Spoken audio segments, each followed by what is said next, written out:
ঢাকা বিশ্ববিদ্যালয়ে ফজলুল হক হলের তোফাজ্জল হোসেনের নিহতের ঘটনায় গ্রেফতারকৃত ৬ শিক্ষার্থীকে ঢাকার সিএমএম আদালতে নেওয়া হয়েছে।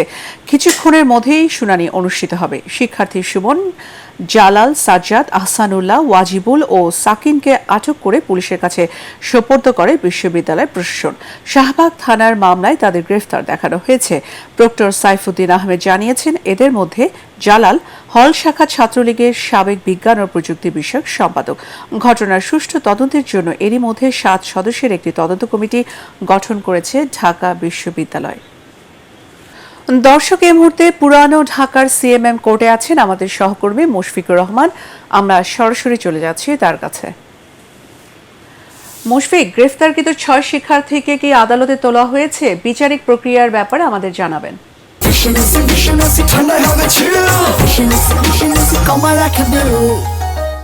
দুপুর নাগাদই কিন্তু গ্রেফতারকৃত যে ৬ জন তাদেরকে এখানে নিয়ে আসা হয়েছে।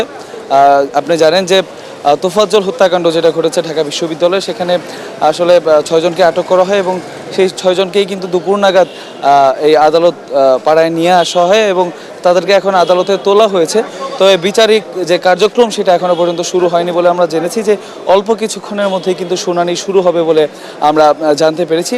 আজকে শুক্রবার থাকার পরেও কিন্তু আদালতে এই পাড়াটায় কিন্তু বেশ লোক সমাগম রয়েছে, কারণ যেহেতু বর্তমান সময়ে বেশ আলোচিত একটি হত্যাকাণ্ড এটি এবং সেটার আসলে কি রায় হয় সেটা জানার জন্যই কিন্তু অনেকে উৎসুক হয়ে আছেন। আমরা যতটুকু জানতে পেরেছি যে যেহেতু শাহবাগ থানায় এই ব্যাপারে মামলা হয়েছে, শাহবাগ থানার যে তদন্ত কর্মকর্তা রয়েছেন তার পক্ষ থেকে আমরা যতটুকু জানতে পেরেছি বা তার বরাতে যে ৭ দিনের একটা রিমান্ড চাওয়া হতে পারে। যদি ১৬৪ ধারায় যদি স্বীকারোক্তিমূলক জবানবন্দি দেয় তাহলে আসলে রিমান্ড মঞ্জুর করা হবে কিনা সেটা নিয়ে কিন্তু এখনো পর্যন্ত ধোঁয়াশা রয়েছে। তবে বিচারিক কার্যক্রম শেষ করার পর বা শুনানি শেষের পরে আইনজীবীরা যখন নিচে নেমে আসবেন, যখন মিডিয়ার সাথে কথা বলবেন, তখনই আসলে ব্যাপারটা পরিষ্কার হবে বলে আমরা ধারণা করছি এবং তারা তখন বলবেন যে রিমান্ড আসলে মঞ্জুর হয়েছে নাকি হয়নি। এবং যারা আছেন অনেকেই আমরা দেখেছি, সাধারণ জনতা যারা আছেন তারা কিন্তু দাবি জানিয়েছেন যে এই হত্যাকাণ্ডের সাথে আরও যারা জড়িত আছেন তাদেরকে দ্রুত গ্রেফতার করে আইনের আওতায় যাতে নিয়ে আসা হয়।